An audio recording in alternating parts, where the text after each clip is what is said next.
Welcome back, everyone. This will be a short update for my weekly performance report. Uh, so I sold my Celsius holdings, took a profit on that, and sold Flutter Entertainment, took a loss on that. They balanced each other out for the most part, with me making slightly more money than I lost in the grand scheme of things, percentage-wise or dollar-wise in relation to my overall portfolio. I did buy more A-mark precious metals, and with that said, this was a rough week for my portfolio. It's my third largest weekly drawdown since the inception of Cup of Coffee Capital, January 1st, 2023. The two other largest, so this week I'm down 5.5%. My largest drawdown was, I believe both of them occurred around March of 2023 during the whole banking fiasco situation. And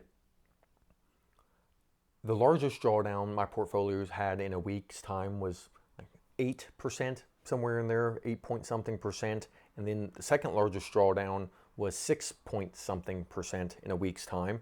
So now the only difference is it's not as bad psychologically when your portfolio's down and disproportionately to the market being down, but when the market is up, the S&P's up roughly 1% in the past week, so there's a 6.5% percentage point spread in a week's time. I mean, everything in my book pretty much got wrecked.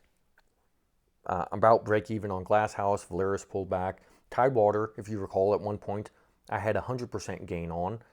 And this is funny how percentages work, which people seemingly don't understand. So Tidewater has pulled back roughly 12-13% from its all-time high, and yet its gains in my portfolio are down 25%. And that's because that's how math works.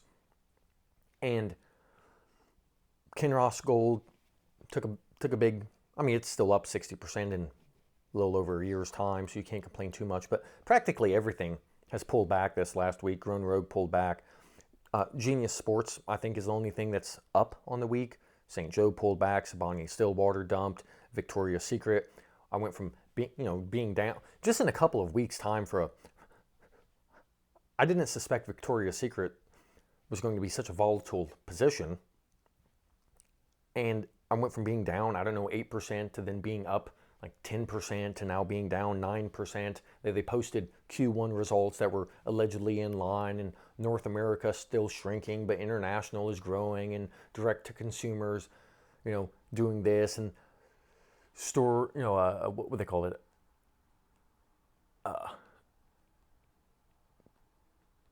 Same store sales comps are shrinking, and just like,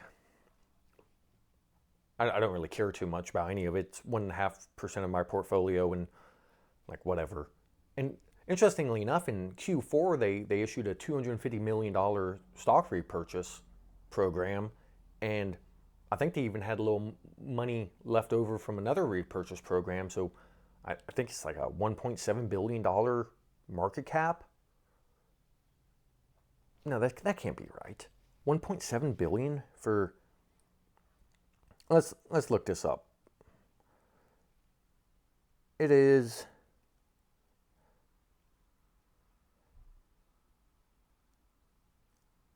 Well, it doesn't.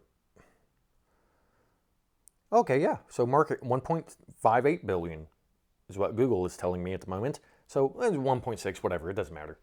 And so a $250 million share repurchase program on a market cap of 1.6 billion is a good 15-17%, somewhere in there, of stock repurchase. Now that doesn't mean they'll do it, but it is interesting that that is an option. But nonetheless, everything's down. Portfolio's down 5.5%. I'm still technically beating the market, but another week like this and the market will be beating me. I ended May up 21.7%. S&P ended up 11.3%, and now I'm down, we'll call it 6%, and the S&P's up 1%. So the spread has greatly closed on me just in a week's time. that's how volatile, you know, investing goes. I don't know what else to say. Just like a few weeks ago, I was up 6 point something, and one of the best, if not the best weeks. Well, the best week I ever had was up 15%. And no, that was that the best week or the best month? I can't remember now. I think that was the month. So a few weeks ago, I was up almost 6.5, 7%, and then this week I'm down 5.5%. So that's, I mean, if you have a portfolio that goes up 6%, you should know that things fall quicker than they go up. Which means if your portfolio has the capacity to move up 6%, you should just tack on another 50% move that's able to do in the downside, which means that if your portfolio moves up 6%, you should expect it to move down in that same time period 9%, or however you want to do the math. If your portfolio has 10% upswings in a week's time, then you should expect 15% weekly drawdowns as well. That's just that. And with that, I'm done talking. That's all I really have to say. So thank you for watching, and until next time.